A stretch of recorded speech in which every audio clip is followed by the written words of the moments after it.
সহিহ বুখারীর 2482 নাম্বার হাদিস। একজন বুজুর্গের কথা আপনারা অনেক শুনছেন, নাম জুরাইজ। জুরাইজ ওনার নাম শুনছেন আপনারা। মুসলিম শরীফের লম্বা হাদিস আসছে ওনার ব্যাপারে, বুখারীতে একটু শর্ট আসছে। এই জুরাইজের ব্যাপারে নবীজি বলেন, কানা রাজুলুন ফি বানি ইসরাঈলা ইউকালু লাহু জুরাইজ। বনি ইসরাইলের এক ব্যক্তি ছিল, তার নাম ছিল জুরাইজ। কানা ইউসাল্লি ফি সাওমাআতিহি। এই জুরাইজ তার ইবাদত খানার মধ্যে ইবাদত করতেছিল, নামাজ পড়তেছিল, নফল নামাজ। ফাজাআত উম্মুহু, জুরাইজের মা আসছে, আসার পর কয়, জুরাইজ আনা উম্মুকা কাল্লিমনি। জুরাইজ আমি তোমার মা, আমার সাথে কথা বলো। জুরাইজ চিন্তা করলো, উসল্লি আও উজিবু, আমি কি নামাজ পড়বো না মায়ের ডাকে সাড়া দিব। ফাখতারাস সালাতা, তিনি নামাজকে বেছে নিলেন, নামাজ তিনি পড়তে লাগলেন। এটা বুখারীর বর্ণনা। মুসলিম শরীফের বর্ণনা, মা আবার আসছে, আসার পর কয়, জুরাইজ আনা উম্মুকা কাল্লিমনি, জুরাইজ আমি তোমার মা, কথা বলো। তিনি আবার চিন্তা করলেন, নামাজ পড়বো নাকি মায়ের ডাকে সাড়া দিব। উনি নামাজ পড়তেই লাগলেন। মুসলিমের বর্ণনা, মা তৃতীয়বার আসছে, আসার পর কয়, জুরাইজ কাল্লিমনি আনা উম্মুকা, আমি তোমার মা, আমার সাথে কথা বলো। আবার উনি চিন্তা করলেন, নামাজ পড়বো নাকি মায়ের ডাকে সাড়া দিব। উনি নামাজ পড়তে লাগলেন। মা এবার আল্লাহর কাছে বললেন, আল্লাহুম্মা লা তুমিতহু হাত্তা তুরিয়াহুল মুমিসাত। আল্লাহ তুমি জুরাইজের মরণ দিবা না পতিতার চেহারা না দেখাইয়া। কার চেহারা? সতীত্ব বিক্রি করে যে বেড়ায় টাকার বিনিময়ে এমন নারী। যদিও এটার বাংলাটা আরো ভয়ঙ্কর, এই বাংলাটা আমি এখানে বলছি না। মুমিসাতের আরেকটা বাংলা আছে, তো সেটা বলতে আমার লজ্জা করছে। তো যাই হোক, টাকার বিনিময়ে সতীত্ব বিক্রি করে বেড়ায়, বাস এর থেকে আপনারা বুঝে নেন বাংলাটা কোন ধরনের হতে পারে। তো মা বদদুয়া বলছে, আল্লাহ এই জাতীয় নারীর চেহারা না দেখায় তার মরণ দিও না। ঘটনাও এক ঘটে গেছে। ওই এলাকার একজন এরকম নারী, যিনি আপনার সভ্যতার বিপরীতে চলে, যে নারী আর কি, এরকম একজন নারী। তো এই নারী বলল, লাফতিনান্না জুরাইজান, আমি জুরাইজকে পরীক্ষা করবো, ওরে ফিতনায় ফেলাম।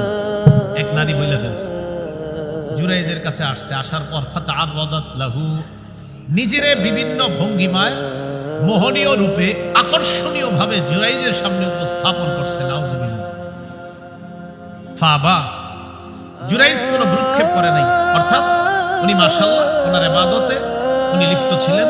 ওনার ইবাদত থেকে ওই নারী জুরাইজকে বিচ্ছুত করতে পারে নাই। নারী চলে গেছে। ফাতাতরাইয়া, একজন রাখালের কাছে গেছে। ফামকানাতহু মিন নাফসিহা, রাখালের সাথে অপকর্ম করছে। করার পর ফাওয়ালাদাত গুলামা, সন্তান প্রসব করছে। জনগণের কাছে এই সন্তান নিয়ে আইসা কয়, জনগণ, জুরাইজ নামক ওই লোকটা আমার সাথে অপকর্মে লিপ্ত হয়েছে, এর প্রমাণ হলো এই সন্তান। নাউজুবিল্লাহ। জনগণ আসছে, আসার পর কাসারু সাওমাতা, জনগণ আইসা তার ইবাদতখানা ভেঙে ফেলছে। ওয়াসাব্বুহু, গালি দিছে। ফাতাওয়াদ্দা ওয়া সাল্লা, জুরাইজ নামাজ পড়ছে। নামাজ পড়ার পর আতাল গুলাম, ওই ছেলের কাছে আসছে, ওই যে বাচ্চা, বাচ্চার কাছে আসার পর কয়, মান আবুকা, এই বাচ্চা তোমার বাবাকে। আল্লাহ পাক রব্বুল আলামিন সাথে সাথে ওই বাচ্চার জবান চালু করে দেয়। তিনজনে ছোটবেলায় কথা বলছে। ঈসা নবী, ইউসুফ আর জুলাইখা, এই দুইজনের ঘরে একটা বাচ্চা ছিল। ওই বাচ্চাটা, এই দুইজন যে কামরায় ছিল, একটা বাচ্চা ছিল ওই বাচ্চাটা। আর এই জুরাইজ যখন একটা বিপদে পড়ে গিয়েছে, তখন ওই যে বাচ্চাকে নিয়ে বিপদে ফেলাইতে চেয়েছিল, এই বাচ্চারও জবান আল্লাহ চালু করছেন। যদিও তাফসীরের কিতাবে আরেকজনের নাম আসে, তিনি মুসা আলাইহিস সালাতু ওয়াস সালাম, উনিও শৈশবে কথা বলেছেন বলে তাফসীরের কিতাবে পাওয়া যায়। তবে হাদিসের মধ্যে এই তিনজনের নাম আছে। ইউসুফ আলাইহিস সালাতু ওয়াস সালাম আর জুলাইখা যেখানে ছিলেন একজন, আরেকজন হলো ঈসা আলাইহিস সালাম, আরেকজন হলো এই জুরাইজ বিপদে পড়ার পর যেই ছেলেটাকে নিয়ে বিপদে ফেলাইতে চেয়েছিল ওই ছেলেটা। তো কয়, তোমার আব্বাকে? তো ছেলে বলে দিল, জালিকার রাঈ, অমুক রাখাল আমার পিতা। জুরাইজকে জনগণ কয়, নাবনি সাওমাআতাকা মিন যাহাব, তোমার ইবাদতখানাটা আমরা স্বর্ণ দিয়ে বানায় দিব। কয়, না না, লাগবে না, স্বর্ণ দিয়ে বানানো লাগবে না। আইদুহু মিন তিন, আগে যেমন মাটি দিয়েছিল মাটি দিয়ে আবার বানায় দাও।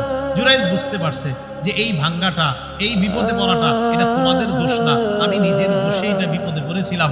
আম্মার কথা শুনি নাই, আম্মা বদদুয়া করে ফেলছে, এই বদদুয়া লেগে গিয়েছে। এখন আল্লাহ ওই বদদোয়া কবুল করে ফেলেছে, আমাকে আল্লাহ একটা বিপদে ফালায়া দুনিয়াবাসীর জন্য আল্লাহ একটা শিক্ষা রেখে দিয়েছে যে মায়ের কথা কতটা দ্রুত কবুল হয়ে যায়, এটা যেন সন্তান